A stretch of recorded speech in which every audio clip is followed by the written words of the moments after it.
Please make it loud for Josh Johnson! Did y'all see the Alabama Brawl? Yo. Who knew Wakanda was in Alabama? That was crazy. You know, that was wild. So many people came out of nowhere. That shit was like Black January 6th. That was like... That was crazy. If you didn't see the video, if you don't know what I'm talking about, I'll explain it really quick. Basically, there was this one guy. He was an employee of the place, right? And he was like asking these people to move their boat, you know? So it was a black employee, but he was asking these people who happened to be white that had the boat to move their boat, and they wouldn't move the boat. I don't even know if this part is true, but I heard that the riverfront boat that was waiting to dock had been waiting for like 40 minutes because these people refused to move, right? So finally he just keeps going, like, you gotta move the boat, you gotta move the boat. They get out of their boat, they're cursing at him, and he's not backing down. He's like, you have to move the boat, I work here, you have to move the boat. And then they just keep cursing at him. Finally they put hands on him, and then they start fighting him. And he did his best. He held his own for quite a while. So it's not like they beat his ass, but they were clearly ganging up on this dude, right? And, you know, a lot of people, as soon as they saw the video, they got upset. I got upset when I thought it was going to bum me out, just seeing like 5 white dudes ganging up on this like middle-aged black dude and everything. And some people were upset about the racial part immediately. But I'm not going to lie, I was distracted. I wasn't. I didn't hate these people because they were ganging up on them and they were white. I hated them because they had a boat. You know what I mean? This isn't just a race thing. These rich fucks with a boat are trying to beat up a working class person. Is insane. You know, made me furious. And then they started fighting them, and then like other people came. And, you know, a lot of black people already saw what was happening. So then when the riverfront boat docked and other black people who saw what was happening, they all just swarmed. It looked like, like that one episode in Game of Thrones where, you know, they were losing, but then just more just came down the mountain. It was like, I was like, God damn, okay, wow. Send in the troops, apparently. I should back up. When the fight started, the initial fight where the dude was getting ganged up on, he just threw his hat. Just threw it, and that almost felt like a signal. That was, as a black person, I didn't know that was our call to arms. I didn't know this was like, oh, okay, all right, we go now. That was wild to begin with. Then it was crazy because then so many people swarmed in, it turned into a huge brawl, and I don't know if you saw a video, but there was one person that wanted to help when they saw him getting jumped so badly that this nigga swam.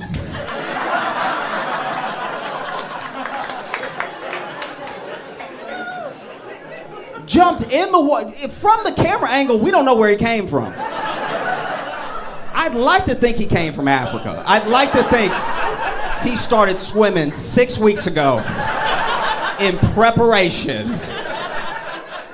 Because look, if you know, the history of black people swimming, especially in the South, you know that we're not known for it. You know what I mean? And so I'm not gonna critique his swimming because I was just happy to see another black dude swim. That's just, every one of us swimming is a W, okay?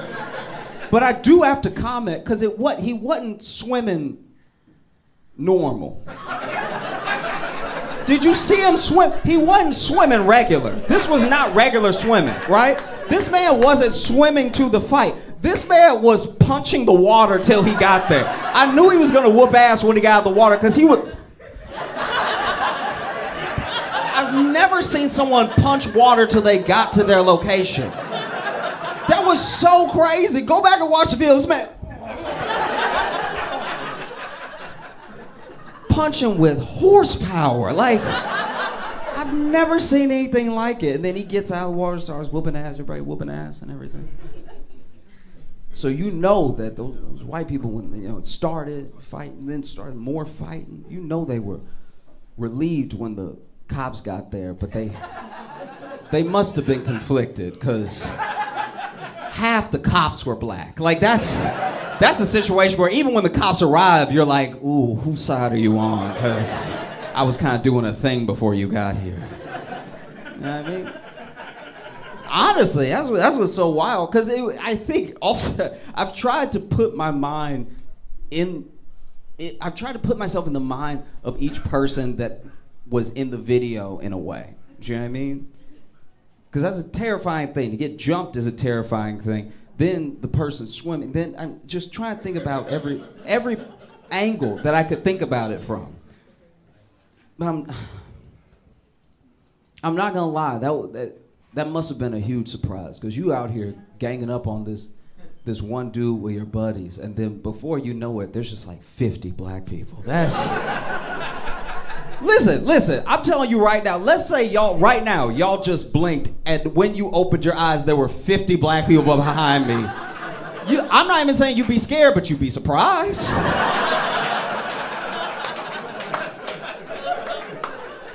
You'd be like, wow, that was fast.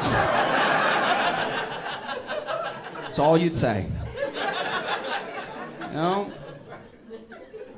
Because that's the thing. That's, I think, the strangest part, one of the weirdest parts, like when you start watching the video. Let's say you start watching the video, you had no context, nobody told you what was gonna happen, you hadn't seen any of the memes yet. The craziest thing about what happens is that, especially as a black person, I think some people are curious why black people have been memeing the shit out of it and everything. It's because if you know the South and you know the history of 5 white guys ganging up on a black guy and how that usually goes, you know, especially when they have enough money for a boat. Usually doesn't turn out well, you know what I mean? And so this was a different thing. This is a different outcome than we've ever really seen before, you know? Because I'll be honest with you. Let's say we're in a different time and there's no camera phones and they were able to leave before the cops got there. They would have just beat up that dude and left, you know? And that's my thing, where it's like, okay, yeah, whoop their ass, we all laugh, we all celebrate, whatever, but like, fuck up that boat. Like, fuck up the... What are you doing? Like, bust up the bow or something. Like, rip a rudder out, please. I do think that would hurt them more than the ass whooping. They just be standing there and they looking like skippers. Not the boat! You know? I used to work at a grocery store in a bad neighborhood. This is a terrible job. I lived in Chicago and I worked at this grocery store. It was horrible, right? And the thing I hate most about working at a grocery store is not good is the security not good. Because then security, anytime something would happen, the security would walk up to me and talk about what we're gonna do about it.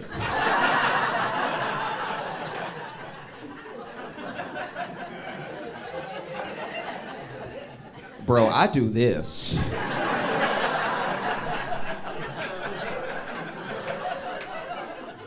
You do this. And, all right, look, just hear me out. There was a guy who would come into our store, and he didn't come in often. It'd be like once every 2 months, maybe even once every 4 months if you were lucky. But this guy was crazy. And when he came in, he'd come in and he would fuck the lettuce.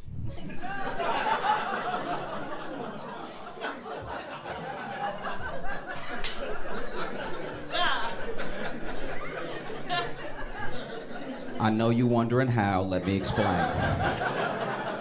It didn't have to just be lettuce, but it was anything he could cut a hole in, he'd go to town, right?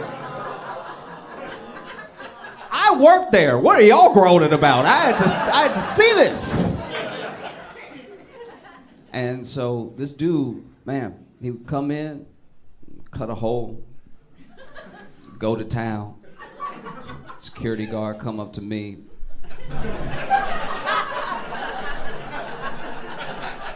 Security guard came up to me one time and was like, he's back.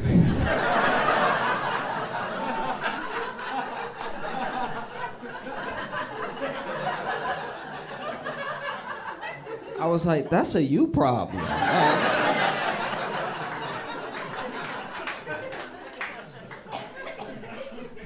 And I don't know. This, like, dude was clearly not all there in the head and everything, but yeah, he would just come in, he'd catch a melon or something like that, and just make juice. Like, this dude was.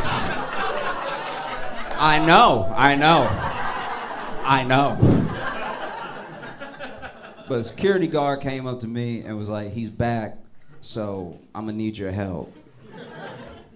I was like, all right, what do you need me to do? And he was like, so we're gonna walk on either side of him, right? We're gonna walk, so he's here, we're gonna walk either side, so we're sort of like, you know, and he was like, I'm gonna need you to run interference. And he said it like it was a real thing. I should know what that means or whatever. Like, and so we get to the point where we're both walking either side of him, and he looks over at me. This dude is distracted. This dude doesn't know what's going on in the world. This dude is fully with the lettuce, right? And locked in. And the security guard go. And I'm like, what does that mean? Like, he's acting like he gave me a plan. There's no plan. I don't know what this means. And so he's like,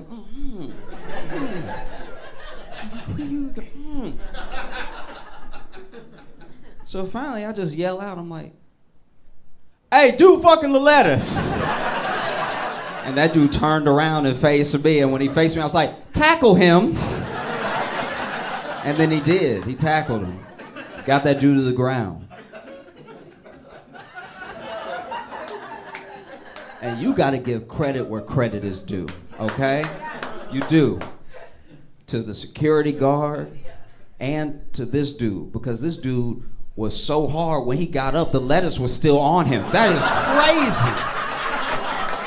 I don't know if I've ever been that hard in my life. This dude got up, hands being held. Like, it's not like he can help out for a quick second.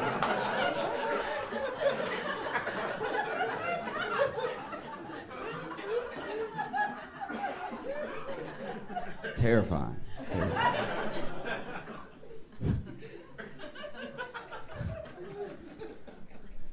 I've been thinking a lot about the way that that couples fight.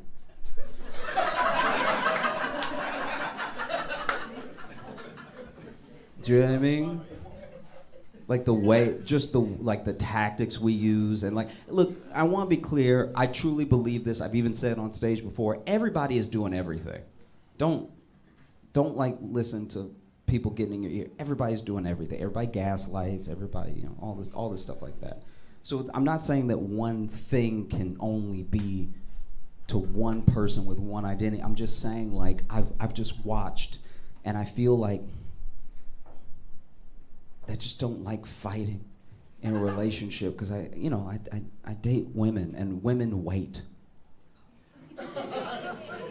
It's terrifying. Women will let you think you won a whole fight, and then it's coming soon. And you don't even know what it is. It's not been planned yet, but it's gonna happen.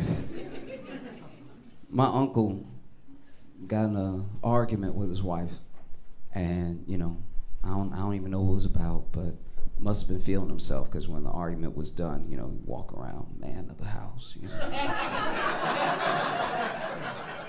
He middle-aged, so he pulling that belt up a little higher. And sure enough, he called me one day. This is apparently weeks after the fight. My man calls me, and he's like, I'm gonna need you to pick me up. I need you to pick me up, come get me, I need some help, young blood, like I just said. And I was like, what's wrong? And he's like, okay, so we had a little argument, all right? So we had a quick little argument, and I thought everything was fine, but it's the day to take me to the optometrist, because I broke my glasses, and she talking about she not gonna take me.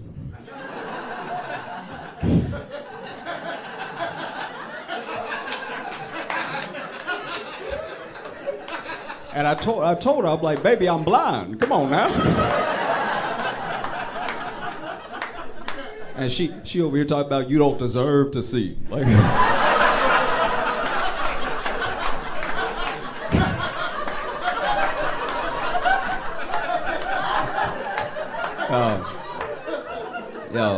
y'all been phenomenal. Thank you so much. I'm Josh. You guys know and love him. One of the most prolific comedians working right now. Put your hands together for Josh Johnson!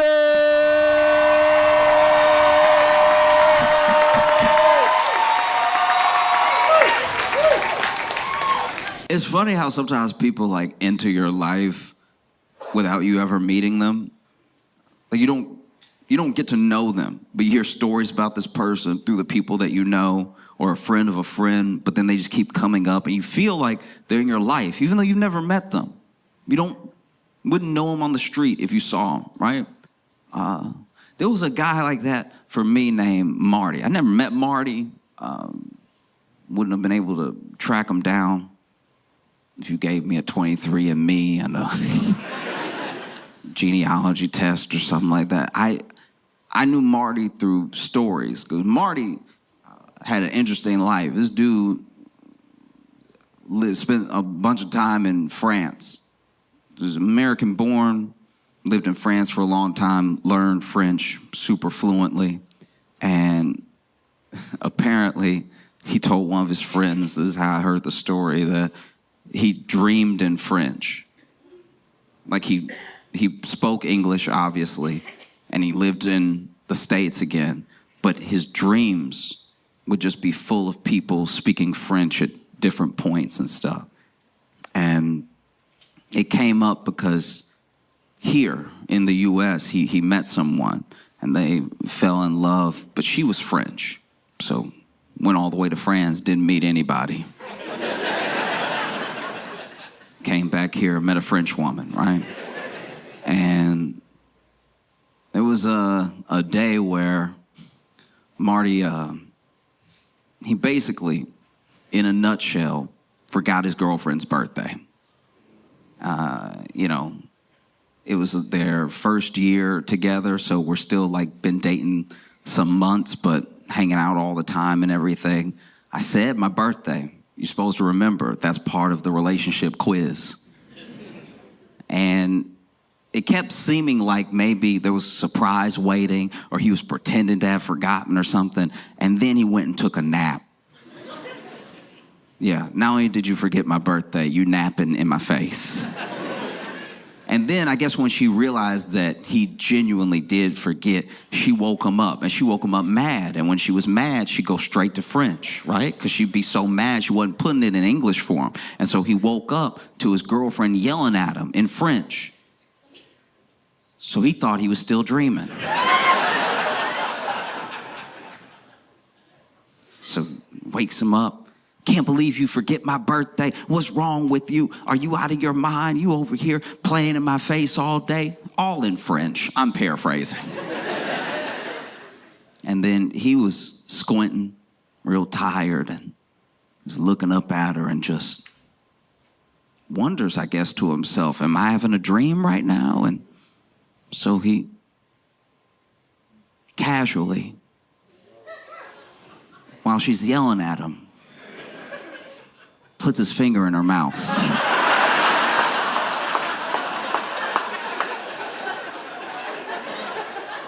I don't know if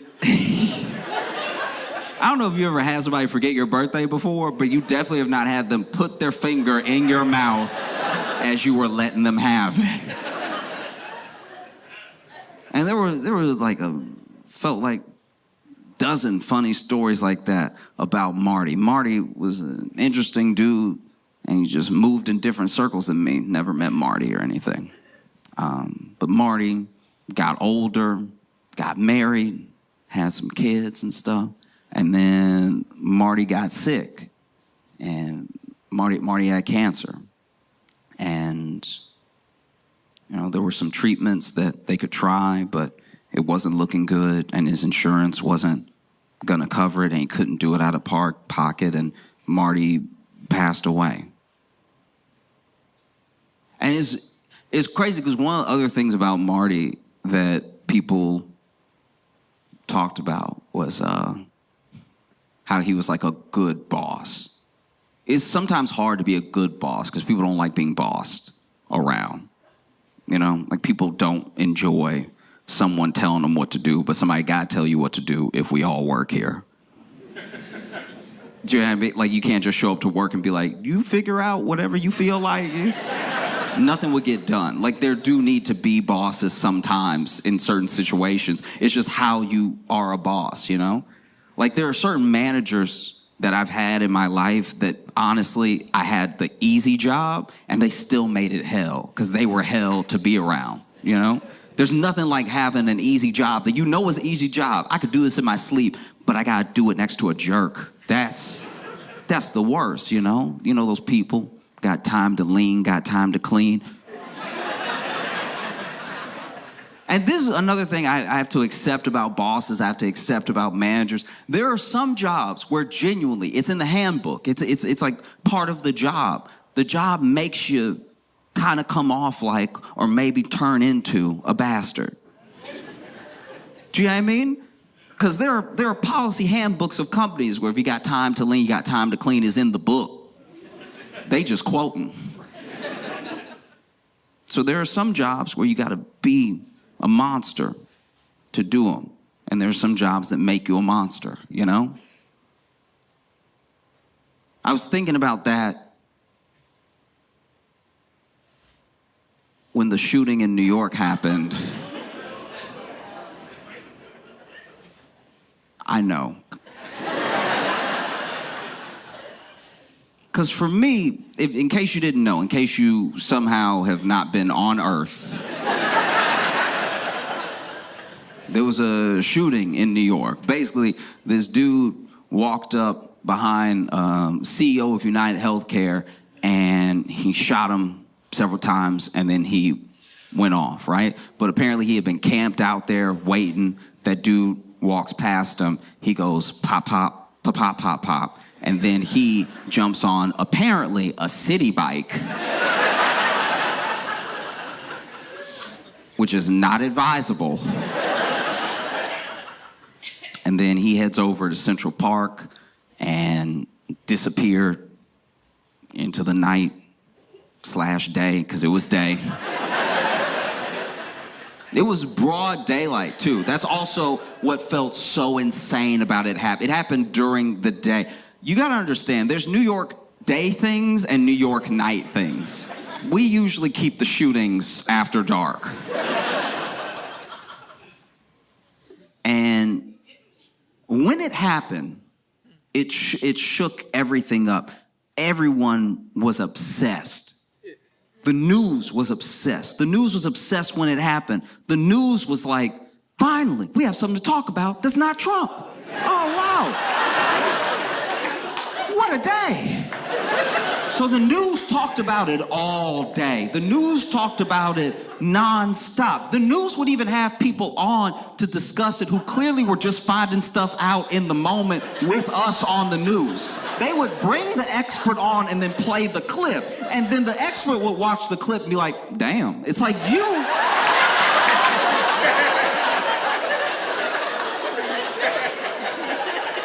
You were supposed to know, sir. That's why you're on the news.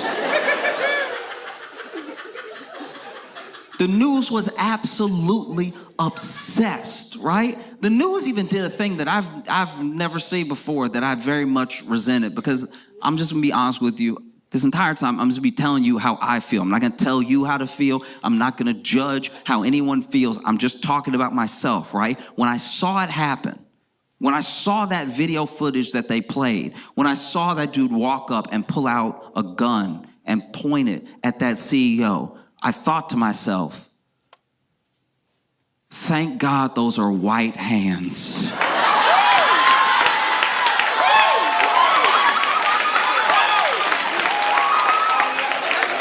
Oh.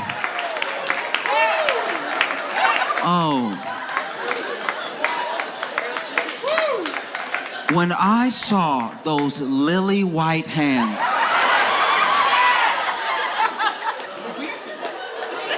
When I saw those pearly white hands, I thought to myself, what a white sight. What a beautiful white thing to happen that does not have anything to do with me, that should not blow back on me at all. What a white moment in America. And then in their obsession, continually, over and over again, describing what happened, going over what happened, the news did something. CBS this morning showed the clip. They showed this man walk up, pull out the gun, and they said on CBS in the morning, a light-skinned man.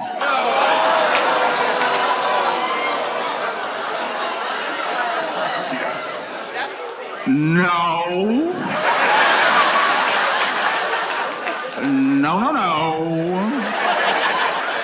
No, light skin. When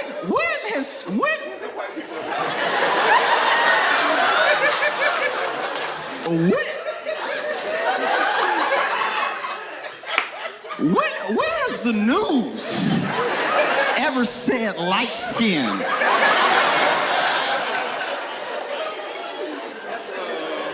What's next, CBS? Red bone?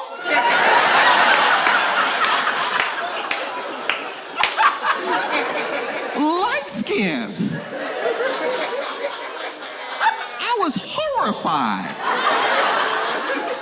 No, you know, if it had been a black person, they would say black, because they love saying black. Anytime a black person does something, the news is like, this black. This black was last seen at the scene of the crime. You know this black. If you've seen this particular black, call this number so you can report him for his blackety-black crime. Guys, light skin.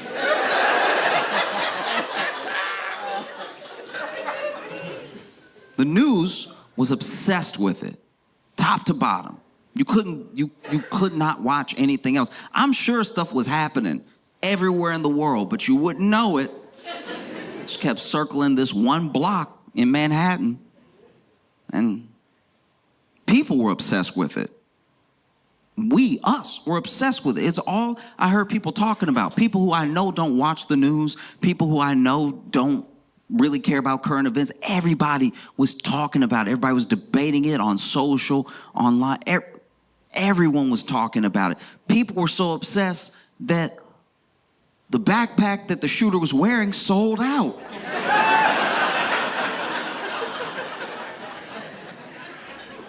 Because in America, everything is an ad, including murder.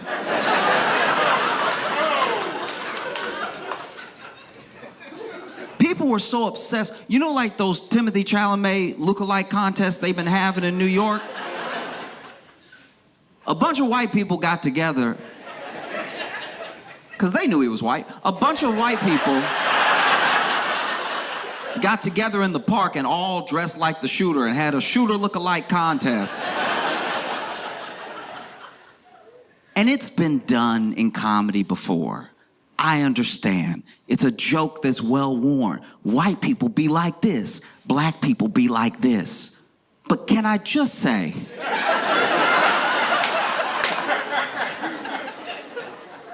as a black person, we have never, as black people, watched the news, seen the suspect, and then went outside specifically dressed as the suspect.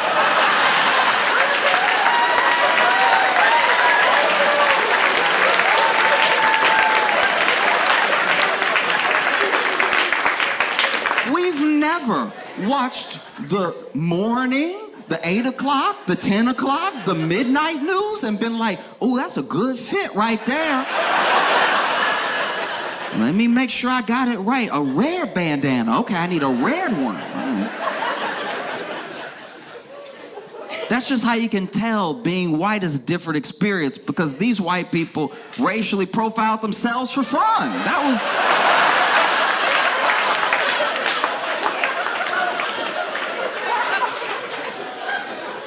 That's just having a time.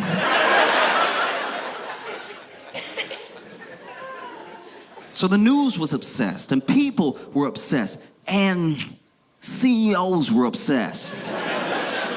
CEOs were like, what? What happened? Oh my God. Oh my God, are you serious? And they didn't know each other? Kids, he just did that in broad daylight to one of us? CEOs started making moves, man. CEOs of all the healthcare companies started taking down all of their profiles. All of their LinkedIns were just back to factory settings. And look, I need to be clear about something. I mean, you're gonna glean this off of me the entire time. I don't want anybody to die, right? I don't celebrate death in any way, right? But I will say, if you feel in the wake of this thing happening, like you have to scrub all mention of you, all knowledge of your existence off of the internet, then maybe, just maybe, take a look at how you do business, take a look at the person. Do you know what I mean?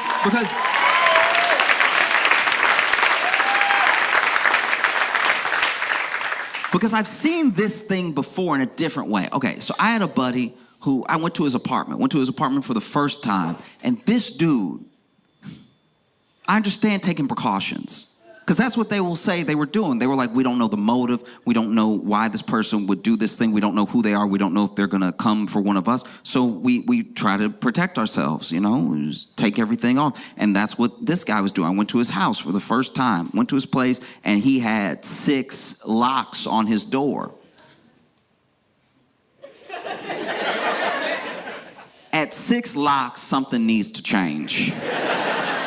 At 6 locks, you either need to move or change your ways, all right? Because this dude had 6 locks. He was dealing a little bit of drugs and stuff, but I was like, 6 is, come on. What are you doing? It takes you a minute and a half to open the door. I can hear it. You hear chains, you hear all that stuff. You know? I was like, isn't this worse for you? You really worried somebody coming to get you? You got 6 locks. You sure you won't get killed trying to get in? But that happened, and the news was having trouble thinking of a motive. The news, they were like, why?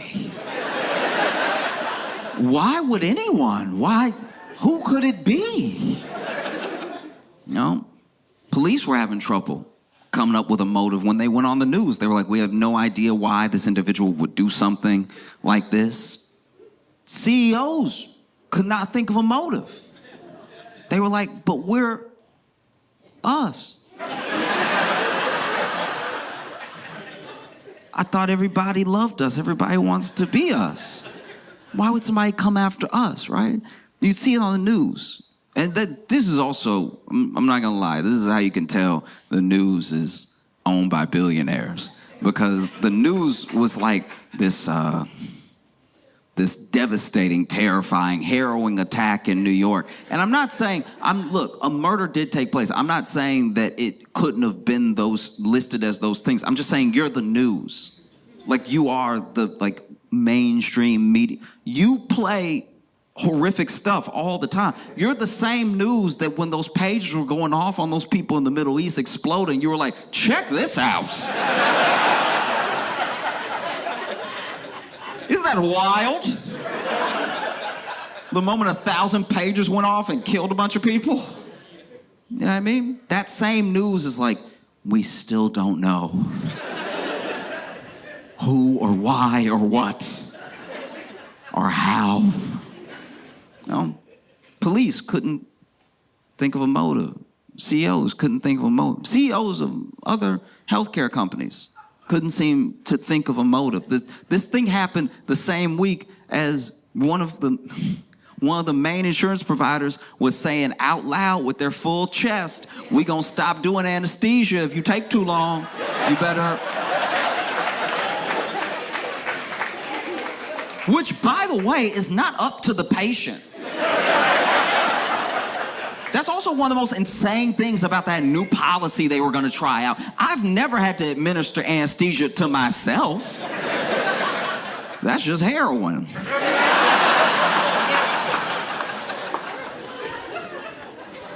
Yeah, if your surgery takes too long, it's not like they're there, by the way. It's not like they have to wait on you in the waiting room or something. If your surgery takes too long, we're gonna charge extra to put you back under. If your surgery takes too long, we might not cover more anesthesia. What? In what world did we think you could pay for health insurance and then you wake up during, who knows, whatever serious surgery you're having, and then your doctor has to be like, "Hey, do you have like 650? Because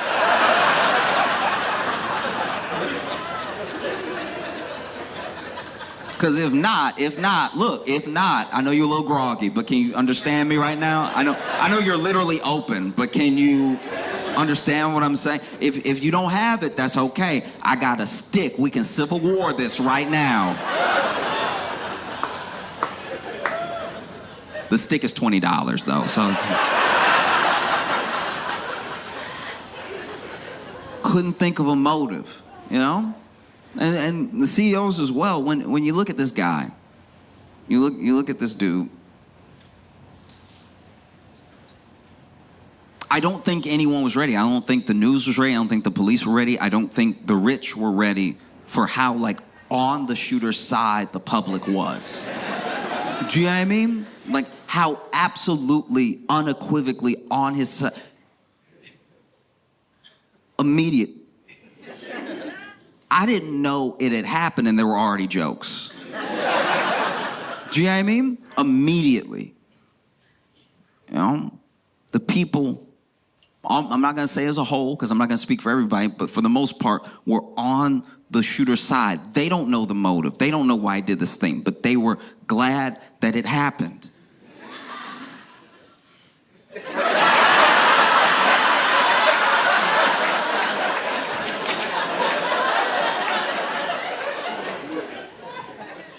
And so out of it, you get these CEOs, you get these rich people going on the news and really campaigning, being like, look, the CEO, this man was a father, this man was a husband, this man, and they really appealed to the humanity of this CEO. And there were people who heard that appeal, and they said, yeah, no, I know he was a person, so was my cousin.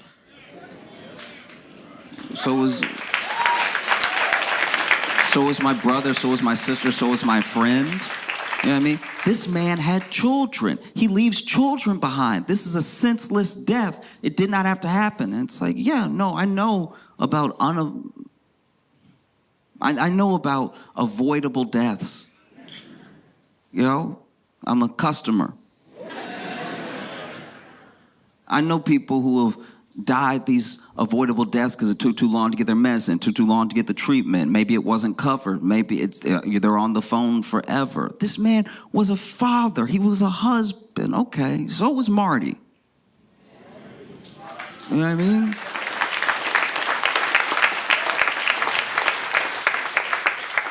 And I think the thing that people are wrestling with, the thing that we're all trying to contend with in how we feel about this thing, because people want to feel like good people. We know that murder is wrong. We know that death is a tragedy, right? Because to me, personally, when I look at any death, when I look at any killing in that way, I personally look at it as a loss and a tragedy, because as long as someone is alive, there's potential. There's potential to turn things around. There's potential to change. And then if you lose that potential, then your story gets cut short and maybe things would have turned around. I'm not saying that they would have, but the thing that we're all wrestling with is that a murder did happen.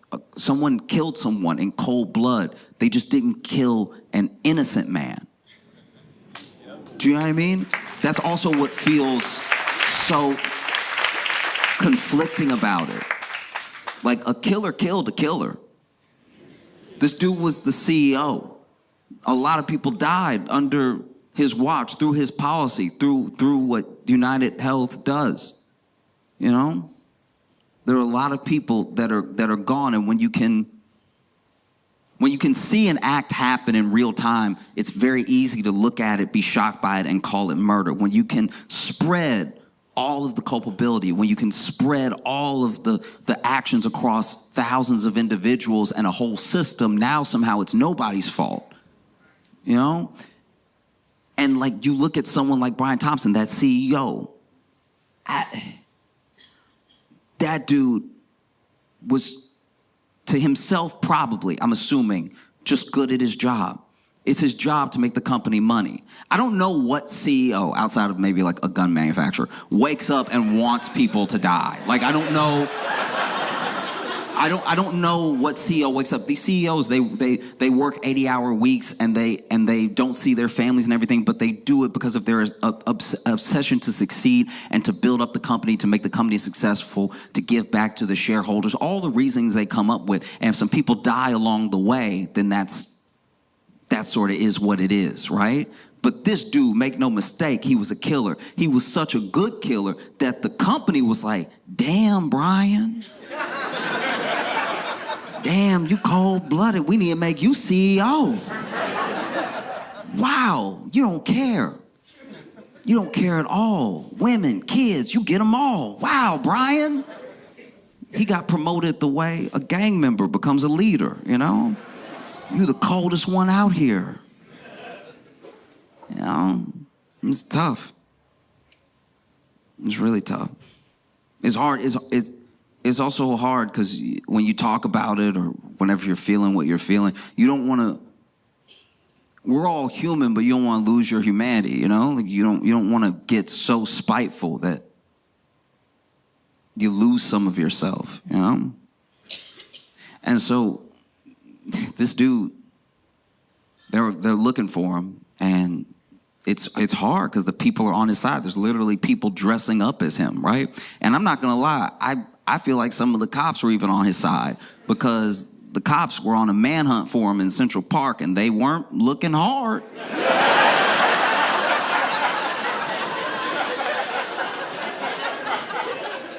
Dude, they weren't. Like, did you, if you saw the news and you saw them in Central Park, I've never seen a more lackadaisical hunt in my life.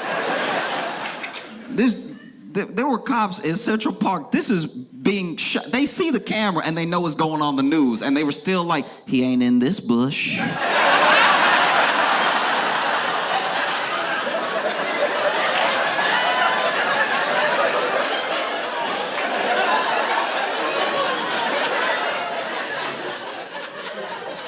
Where else is there to look?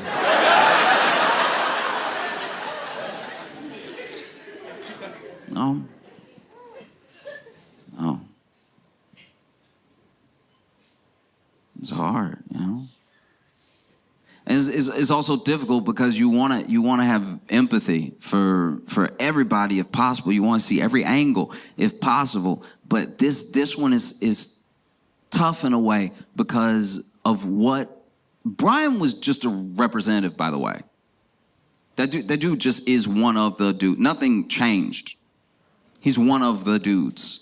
And he can be one of the dudes because the system's already there. So it's not as if doing anything to him does anything to the whole, right? I mean, I will say, I do think they rolled back that anesthesia thing. That did happen. Maybe they'll go through with it later, but for the time being, it seemed like they were like, ooh, okay. You know? But he's allowed to be where he is, how he is, because of the system at play. A system, by the way, who didn't care about Brian either. Let's be honest about that. You know? Because that man was headed to a meeting when he was murdered. And investors still had the meeting. That's how it works. They were getting notifications on their phone that Brian was outside, and they were like, ugh, so the minutes. How's next quarter looking? I mean, that's why it's not worth it. You know? When you put like that much profit over the person, you are also lost in that thing, right? And I think that's a harrowing thing. I think for CEOs, that was like a terrifying moment, because it was the first time that they saw that we see them the way they see us. Do you know what I mean? That's gotta be scary. Because for them, make no mistake, for them, we're not clients, we're not consumers, we're not customers, we're not even users. None of the names that they put in their reports, none of the things that they say to their shareholders, we're numbers. We're an account number, we're this thing. Which is why when we go away, when we disappear, when we die, it doesn't really mean anything to them, because they never really saw us. And then the response to this shooter, this like overwhelming positive response on social, I'm not saying it was everybody, but a lot of people, it was kind of this wake-up call that we don't see them as people either, which is, that's scary. That's a scary place to be in, you know? Because when you would see it on the news and the news described it, let's not mince words. It was a murder. The man was murdered. You know what I mean? And the news would describe it as if it was the singular event in history, this horrific crime that took place in the streets of New York in broad daylight, this harrowing attack. And I'm not saying that it wasn't. I'm just saying that the woman in the video with her coffee that got out of the way didn't spill.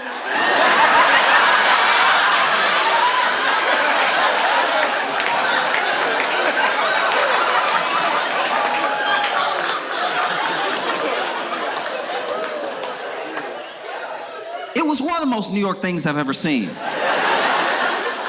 For someone to get shot and then a bystander be like, he ain't shooting at me.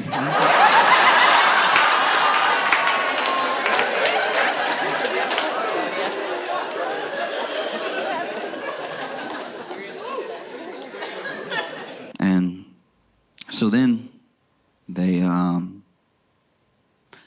catch the shooter, right? And when they caught the shooter, I was at a coffee shop. And everyone got a notification on their phone. We weren't all talking to each other. Just different. You could see everybody was either already on their phone or pulling their phone, but I heard beeps. I heard all the little notification noises. And then in this coffee shop, I'm not even kidding, there was a collective, "Aw."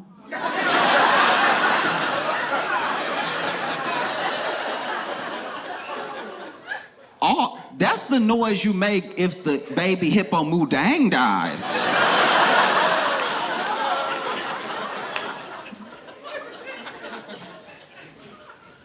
That was wild. Oh, yeah, they caught him in a McDonald's. And there was footage of him on the news later in that McDonald's eating a hash brown.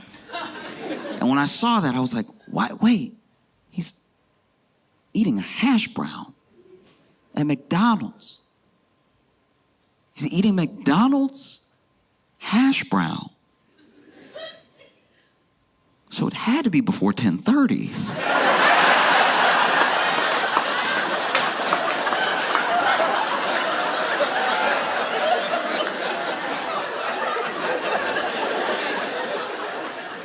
He's eating a McDonald's hash brown, which means somebody woke up early to snitch. Damn, barely awake at 9 o'clock. I don't know. Blinking. Oh, that must be him. Let me make the call. You know? And what's even crazier about that is apparently, at least as of the time I am talking to you, it looks like that McDonald's worker that called him is not going to get the reward money. Which, wow. is not gonna get the reward money. And people were looking it up. The person was like, why wouldn't I get the reward money? Everything. Apparently, what they were told and what the internet says is like, actually, the process of collecting reward money for turning someone in is very complicated because there's an amount that has to be approved by two different bodies, and one body approved the $10,000, but when it got up to like 50, 60, it wasn't approved by both bodies. So then when they turned them in, they may not get anything at all, actually, because there's so much confusion around how much to give them or if it's the full amount. And I'm like, damn, that's kind of wild to me, because there was no confusion when they called and they were like, nigga here.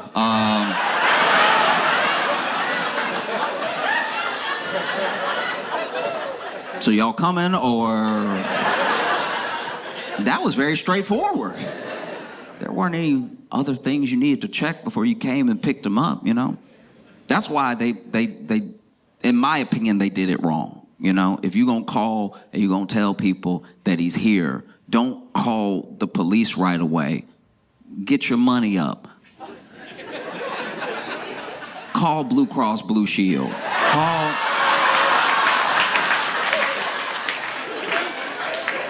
Call Blue Cross Blue Shield and be like, hey, I know you don't know me, but I think I might have eyes on your boy. And we don't know what he gonna do next, so what are you thinking, 50, 60? I'm just wondering how much he's worth to you, you know what I mean? Because I could make some other calls if you want. Nah, I can call a couple different people, about 6 providers. Y'all got a real monopoly going on, so. Okay, because he might be here, he might not. Hurry up, it looked like he leaving.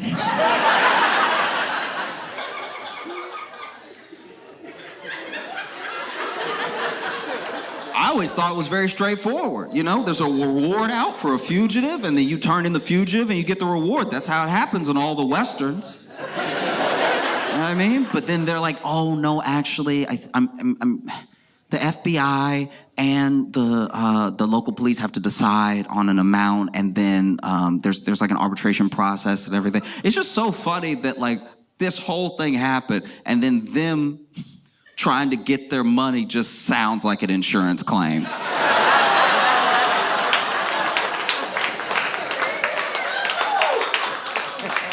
You know?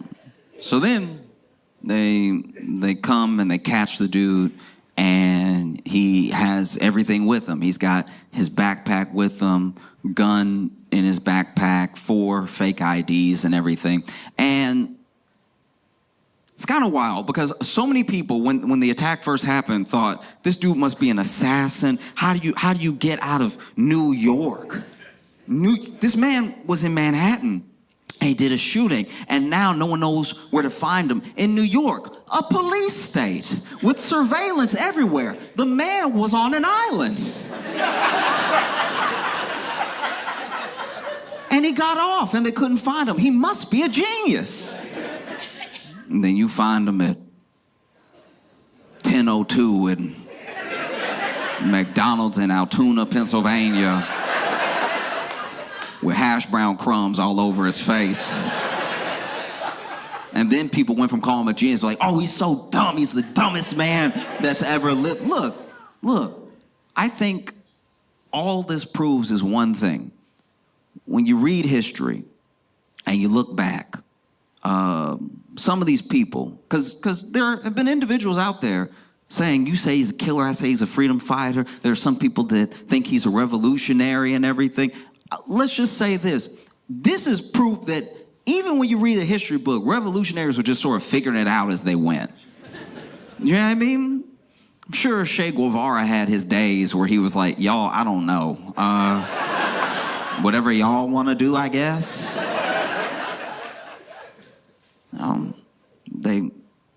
They see the fake IDs, they question them, they bring them in and everything. And his name is Luigi Mangione, or Mangiani, or Mangione. There's so many different ways I've heard his name pronounced that I'm not positive the name he going by wasn't just one of those fake IDs. Like, that's the most cartoonish name I've heard in years. Luigi Mangione. It sounds like you making fun of an Italian person.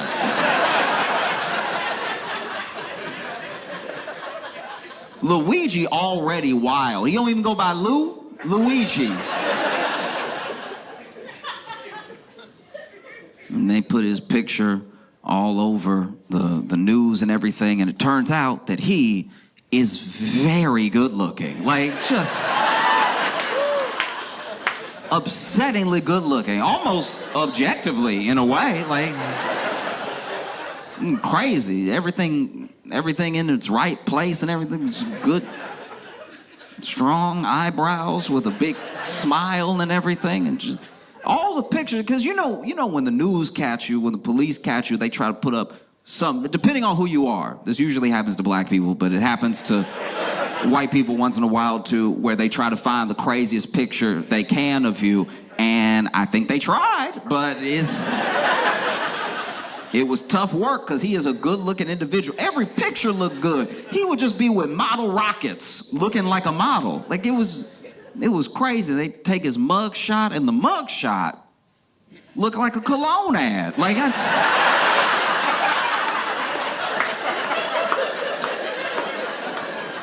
that was upsetting to me as a fellow man. I was like, y'all gotta get one bad pic, please. One bad picture. He was doing everything in that mug shot but biting his lip. Like, you've seen the mug shot. My man was...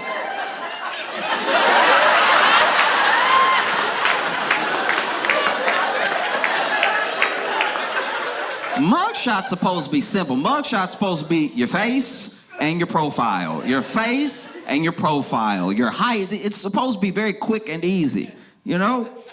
This man was so good looking, they took extra mugshots.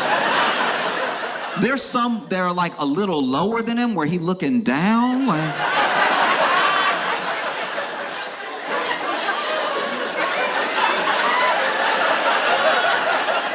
There's some up high where he just like, you can tell even the mugshot photographer was like, now do it like you're a bad boy.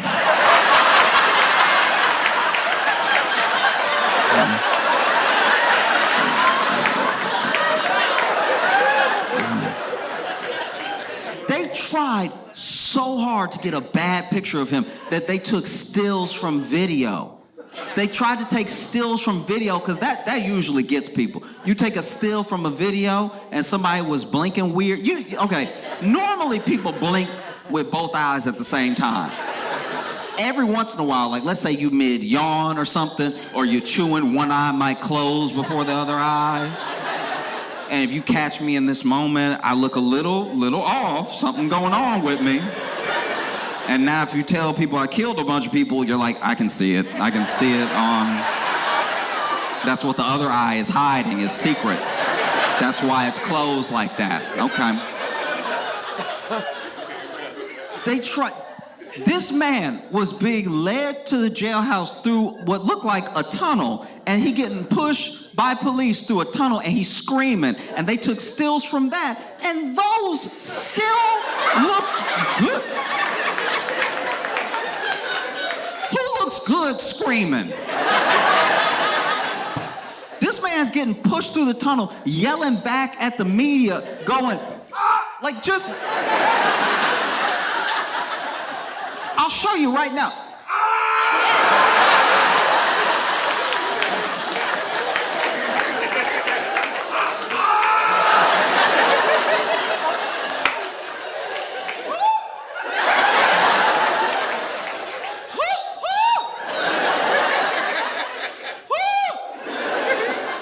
What about that was sexy?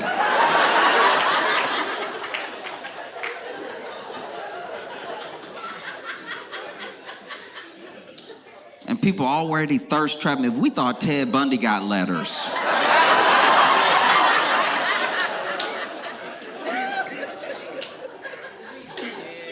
It was insane. It was very aggravating. And then every picture looked good to the point where editors and media consultants and stuff like that were like, stop putting pictures out of him.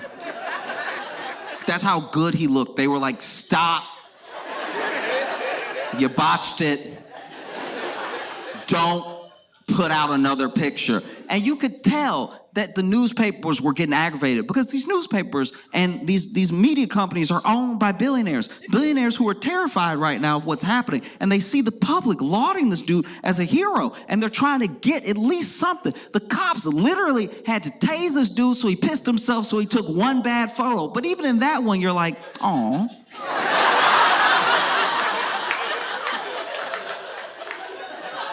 I just know that there was somebody at a newspaper flipping out going, y'all can't do your job? Y'all can't take one bad photo of this man? Everything gotta be in focus? You can't even make it blurry?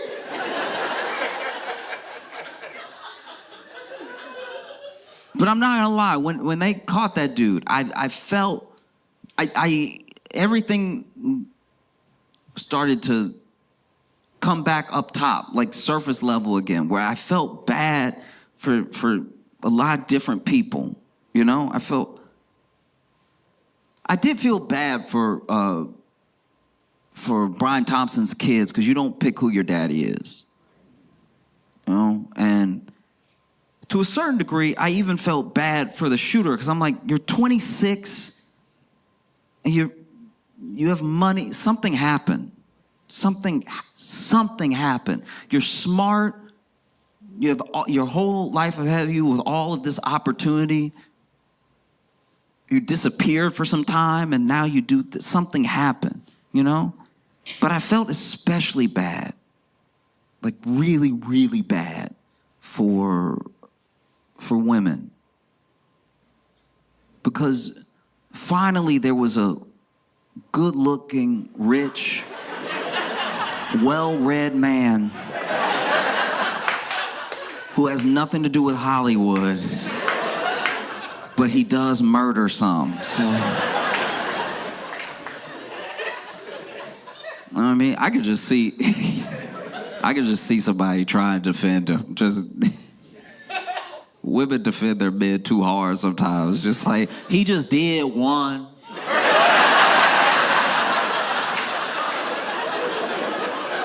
It was just one murder, okay? He can't even murder a little, like. You judging me because my man your man cheat, all right? How about that?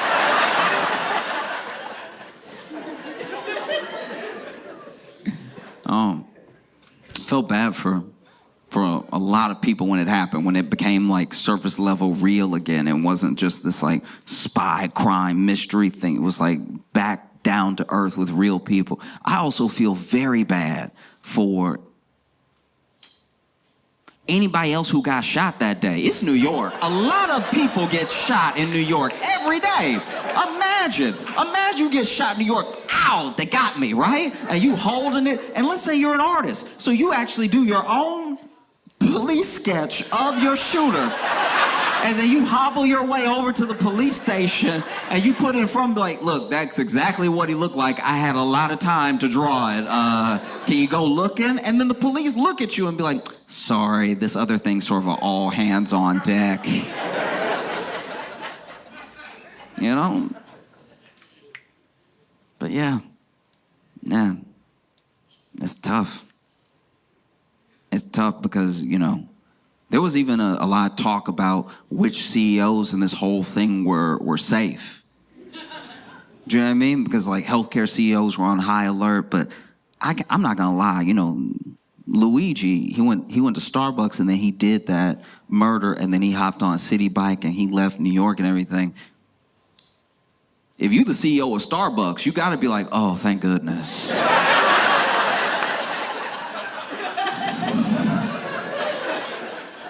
You know, Starbucks does stuff too. Starbucks, they love that labor. They love that cheap labor. So for you to go to Starbucks before you take out a CEO, I'm not gonna lie, you might as well shot that man with an iPhone. Like, what are you doing? And then he gets found at a McDonald's. I'm sure the CEO of McDonald's is like, oh, thank God, okay. I was always good, yes. You know, the CEOs were freaking out, you know, across the board. Who would have thought? Who would have thought CEOs were family? Do you know what I mean? Like, and let's be clear about something. Don't mistake the different CEOs that commented on this, the ones that stayed scared, the ones that appealed to a different way of doing things while they keep doing everything the same way. Don't mistake their self-preservation for empathy. Right? Because those CEOs, they know, you know? And it's not even as if people hated people because they were rich. They hated a system that destroyed people's lives, you know? Because Luigi is rich. Luigi is so rich. When I found out how rich he was, that's so rich. The dude's family owns 2 country clubs. Look. Why do you think I came?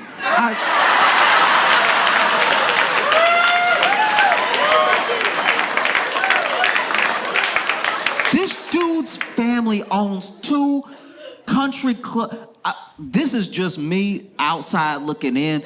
I didn't even know you could own a country club. I thought it was owned by the country. I had no idea, because usually people don't put their name on the country club they own. It's not like it's Rick's Country Club. Like,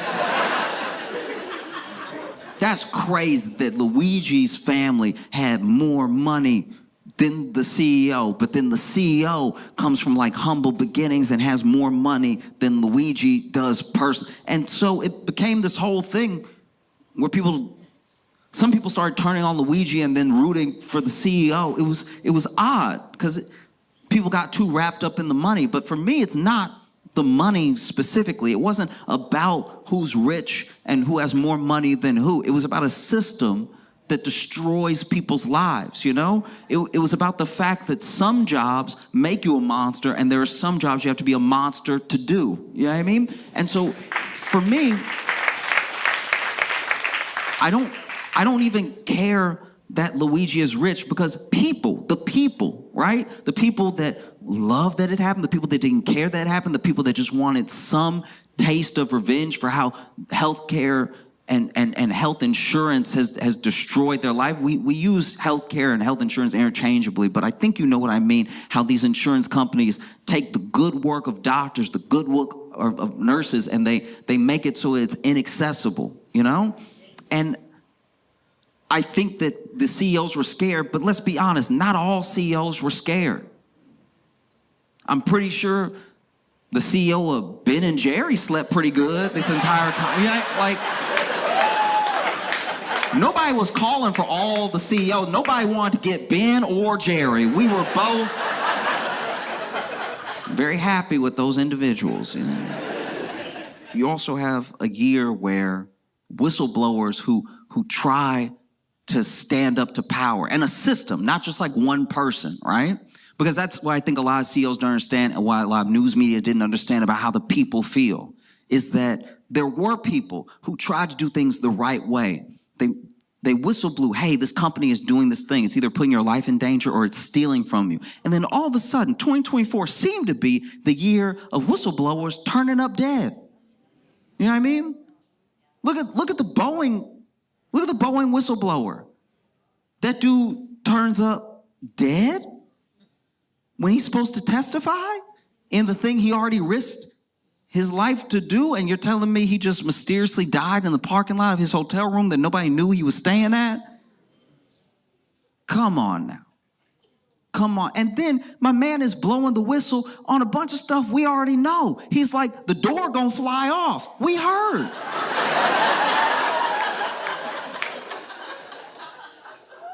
And then another whistleblower dies, and another whistleblower dies. And then just today, the whistleblower that blew the whistle on OpenAI was found dead in his apartment. And so, yeah, I think that people, as in individuals just generally in the world are scared. They're scared of what happens when you stand up to power. They're scared of what happens when you try to do what seems like the right thing, you know?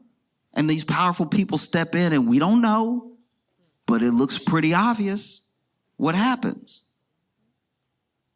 And I think for me, at least to me, people, all of us, are like mirrors of each other. And right now, the mirror's like shattered a little bit. If you put up two mirrors next to each other, you make an infinite image, right? In both directions.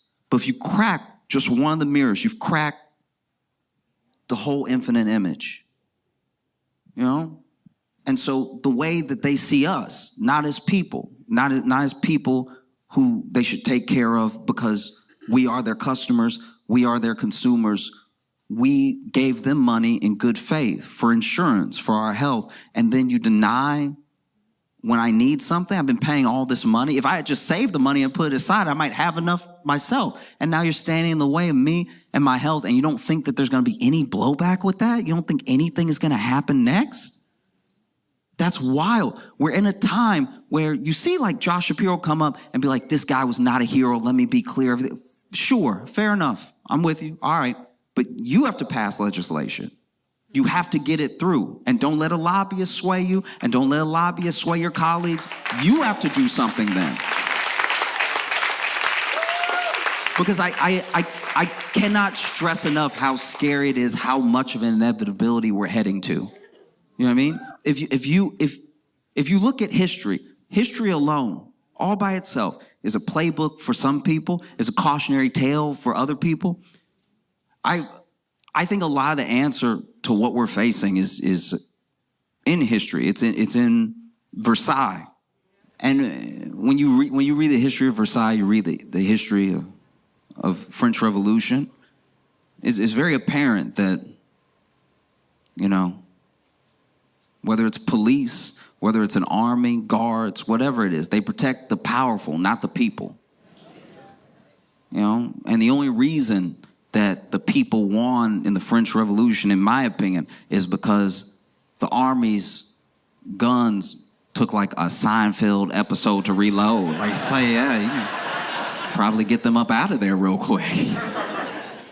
Like you go to, I went to Versailles.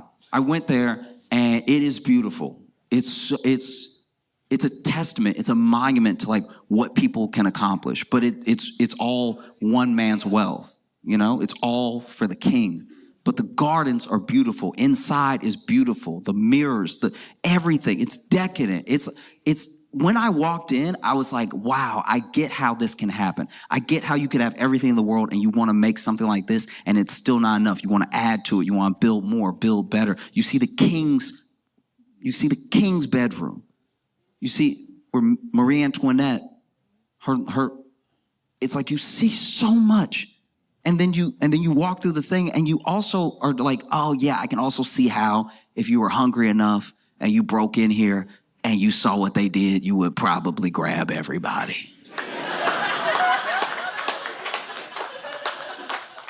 It doesn't make it right, but France was headed towards an inevitability. You know what I mean? And if you get on TV and you say, this is wrong, this is absolutely wrong, okay, I agree with you. But what are you going to do now? What's the plan? Like, politicians cannot afford to do nothing. CEOs cannot afford to do nothing. And the people cannot afford to do nothing. And if the last part scares you, you might be on the wrong side of history, you know? But that's a tough thing, too, because now there's a lot of people saying, like, all right, you got them, but good luck finding a jury. Good luck finding a jury that wasn't hurt by Brian Thompson. Yeah, that's a tough one. Because now, to me, all Luigi has to do is show up in court and be like, y'all, I tried to call and tell him I was crazy, but they kept me on hold for so long.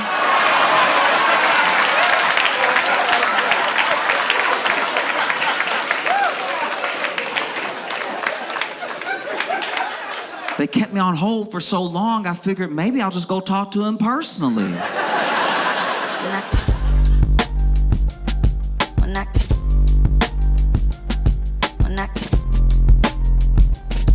Mira, mira, mira, mira, mira.